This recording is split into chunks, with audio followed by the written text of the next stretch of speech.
Mel was having a cup of coffee at his favorite little spot one day, when something would take place that he would never forget. He was sitting at the bar area, people watching, as he often did, when an older man and his granddaughter walked in. The two were a study in contrast, she a young waif so full of life and potential, he a stunted creature whose life was almost used up. His cane was barely audible over the general clamor, but Mel still heard the harsh chock, chock, chock as he walked across the tiled floor. The sight of him made Mel chuckle, though every step seemed to threaten to spill him to the floor. He held the girl's hand in his wrinkled one, and she beamed up at him with genuine love. They were standing in line for a booth, the coffee shop very busy, and as the girl gabbled happily to herself, the old man leaning on his stick, taking it all in as if just happy to be able to still take in anything. Mel felt that his interest was becoming voyeuristic, but he just couldn't look away from the pair. They were so different from the usual people that flitted into the shop, and it appeared that he wasn't alone. Two women and one of them had noticed the pair as well. Mel spent some time observing them as well, hoping to see the same interest or happiness that he had felt. But what he saw was very different. The girl appeared to be filled with a mixture of trepidation, fear, and resolve that Mel had never seen before. Mel had felt like a voyeur, but the young girl was like a hawk who's seen a rabbit. She didn't look away, seemed unself-conscious of her attention, and had eyes only for the little girl and her grandfather. The other said something to her, grabbed her arm fretfully, but she pulled away as she said something quick and harsh to her. As they waited, the little girl suddenly noticed the pair and told the girl how pretty she looked. The girl's attention was broken suddenly as she looked down at the little girl in surprise. She bent down on a knee, and Mel could see her point to the little girl's shirt and say something that made her giggle. Then she pointed to the old man, her lips asking if this was her grandpa, and the girl giggled as she answered that this was her papa as she clung to the man's hand. He turned to give the girls a slight nod and a smile before turning back to the barista who had arrived to seat them.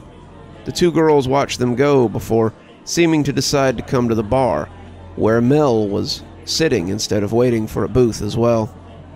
As they took their seats beside him, the one who had been watching so intently was still staring at the pair, as the old man smiled happily at the young girl and the doll that she was dancing across the table. The girl's face kept that same look of resolve. She clearly had something to do, something she was loath to do, but had to do nonetheless. It was clear that it had something to do with the old man and his daughter. "They're quite the pair, aren't they?" Mel asked, making her jump as she blushed shyly, having been caught looking. "You have no idea," she said, her accent strange and exotic. Mel thought she might be from the Middle East, or maybe Northern Europe. The barista came around about that time and took her order. Mel couldn't help but notice the resemblance.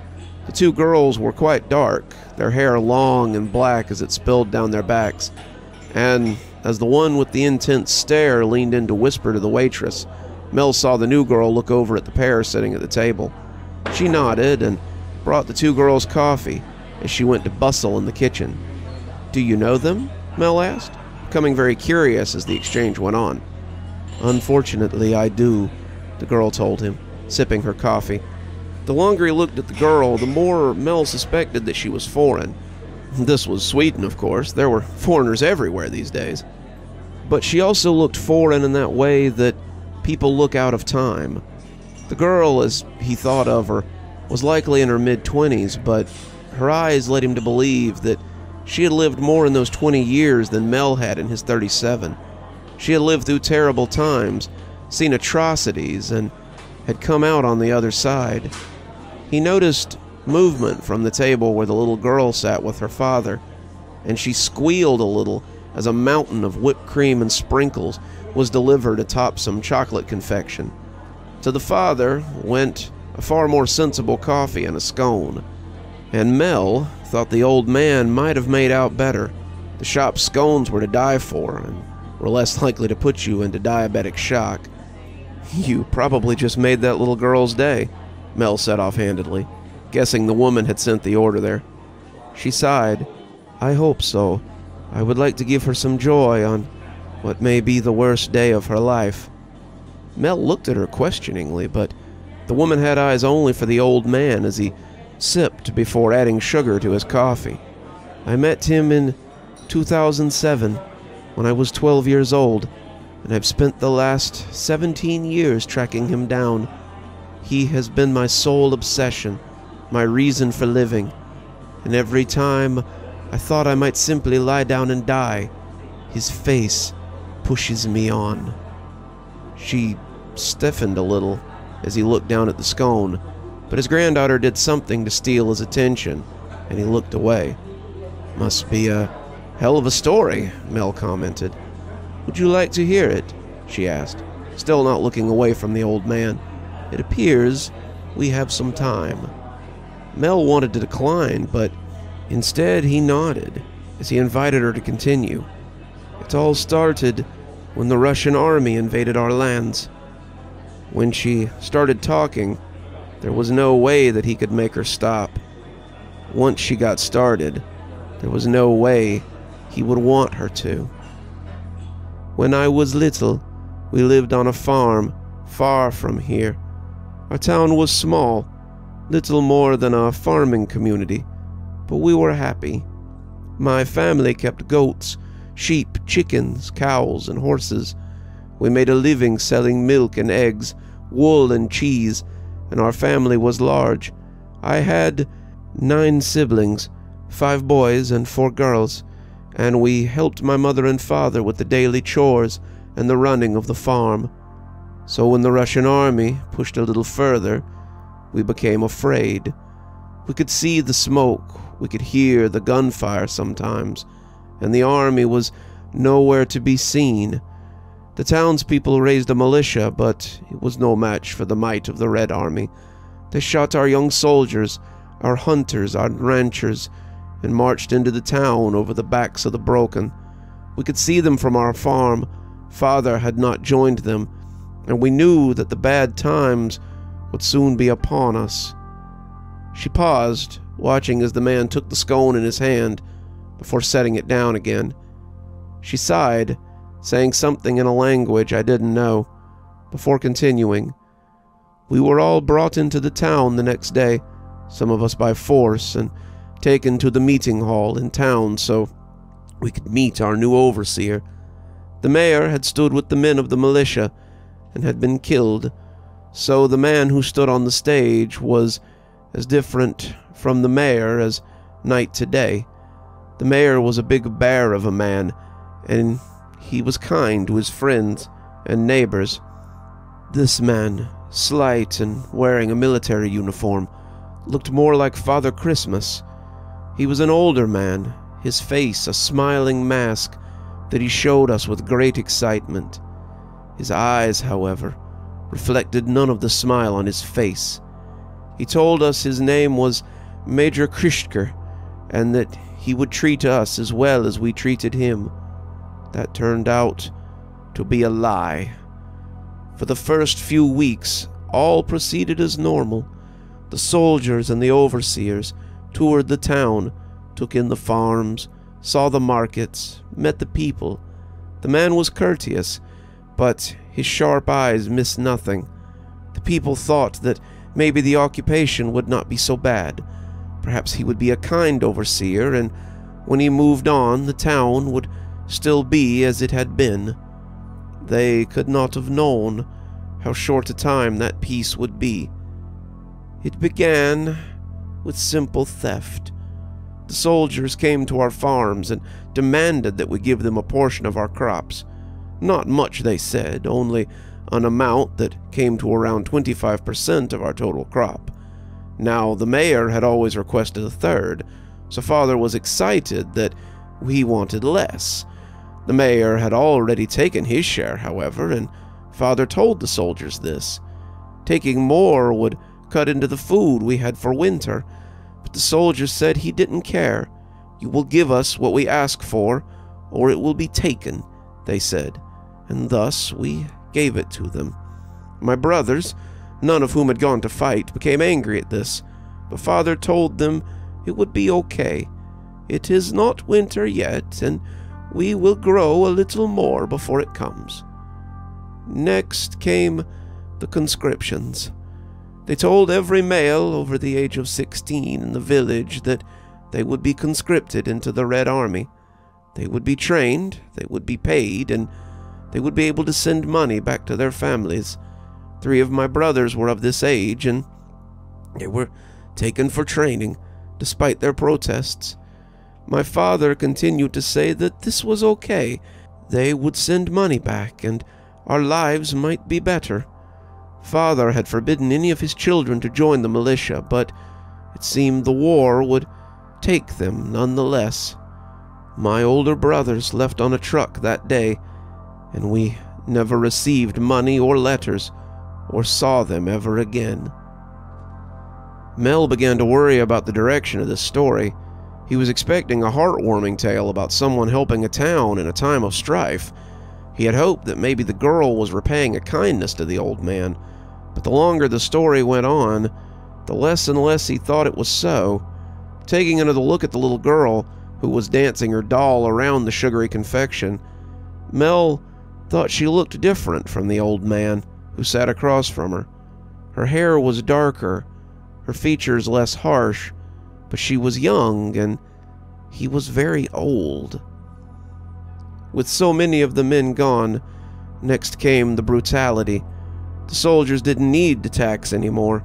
They came and took what they wanted. Our cows, our chickens, our sheep, our goats, our crops. Even a few of my sisters were taken in by the soldiers and came back with bruises and tear-streaked faces. I was young, but I saw the look they gave me as well. My father kept me home, not wanting me to go to the village, but when the food prices rose and our trade began to dwindle, Father found it hard to feed his remaining children. It was only myself, my younger sister Hetz, and my other sister, Gretel, and my older sister Farah, and of course my older brother, Philip. Mother and Father tried their best, but when the overseer came to our farm one day, Father knew he couldn't hide me any longer. He came to the house, introducing himself as if we didn't already know who he was, and sat at my parents' table to discuss the reason for his visit. He insisted I be there, a girl barely 13, and I remember hating the way he looked at me. He said he had seen me in the market and wanted me to come and stay with him at his villa, saying he would give me a better life and offer me opportunities I wouldn't receive here. Father knew why he wanted me. We all did, but my surprise was real when he agreed. He took the man's hand and promised to send me to him the very next day. "Let us get her ready, and we will bring her to your villa tomorrow," he said to the overseer. And the man was happy. He left, and Father got to work. He knew what it would mean if he defied this man, and he had seen the stockades in the square, but he didn't care. They had taken his oldest sons, his livelihood, and he'd be damned if he would let them take his daughter too. Father loaded me into a grain wagon, and my siblings took me out of town. As we left, I peeked from the back and realized I could be seeing my home for the last time. I found it hard to be quiet as we went, and my crying must have attracted attention. Some of the soldiers stopped us and threatened to search the wagon. Farah was the oldest. Father had tasked her with keeping us safe, and when she offered to go off with the soldiers if they would let us pass, we knew we would never see her again. My brother Philip took the reins, and we left Farah behind. I never saw my parents again. I never saw my brothers again. We kept moving until we came to a town where we had cousins. They helped us and gave us shelter, but I never forgot that man or what he did to our village. We learned later that he took all he could from the land and left it to ruin. He hung my father and my mother and took Farah as his wife. He left us orphans, destitute, and I've never stopped thinking about that man. When I heard that he had fled here to escape justice after being declared a war criminal, I knew our time for revenge had come. Mel had been so focused on the story that he didn't look back at the man until he started gagging. His hands were on his throat, his face puffing as he hacked, and the little girl was now asking if he was okay. There was real fear in her voice, and people were trying to help him. But in the fuss, only Mel saw the other girl, the one who had come in with the storyteller, take the girl by the hand and lead her away. The little girl looked back only a single time, calling for her papa, before the two left. Mel heard the storyteller get up, but before she left, she turned to give him one final detail. The little girl is my niece, Farah's child by this man who is old enough to be her grandfather. Farah died before he went into hiding, but when we heard that he had fled with a little girl, we knew what we had to do. I remembered one other thing when I was planning this. When he came to the house to ask my father to send me, he told my mother 3 things as she offered him tea and cakes. The first was that he took his coffee black. The second, that he could not abide dairy. And the third was that he had a strong allergy to nuts. She smiled. Dipping into a bow was the barista who had served the two. Told her it was time to go. When you tell the people how I killed one of Russia's monsters, tell them I killed him not with a gun, not with a sword, but with a scone that hid a hand full of walnuts. You're still here. Thanks so much for joining us for tonight's spooky tale. If you'd like a little bit more spooky in your life, why not click on one of the videos that appears at the end of our story, or maybe head on over to one of our playlists where you can get your fill of spooky content. If you like your spooky a little more tactile, I've got a new book that's come out. If you'd like your own copy, there's a link below in the description where you can get your own copy of my spooky book. If you like what you see here on the channel and think you might like to support in a more monetized way, then why not come over to Patreon or become a member on YouTube? Speaking of, let's go ahead and thank our members now. Thanks to Civ Garstad and Unicorn Hollow for being our spooky ghost contributors. Thanks to Saikat, Lee Kendall, Janet, and Chris Kinsella for being our spooky skeleton tier contributors. And of course, thanks to Xaronan, Winter, Tyler Parker, Stephanie Carrington, Sarah ASMR, Hi Stacy, Emily Coltsfoot, and Cinnamon Fox, and Bella Lee for being our ghostly reader tier contributors. Thanks everyone. We just couldn't do the show without you. As I said, if you'd like to have your name read out at the end of every episode that I make, and maybe get a little more, come on down to Patreon and sign up, or become a member on YouTube. Ghostly Reader tier contributors get a book anytime I write one, which is usually about twice a year. So, what are you waiting for? Come on down and give it a look. And as always, thanks for stopping by. Dr. Plague, signing off. Have a wonderful evening.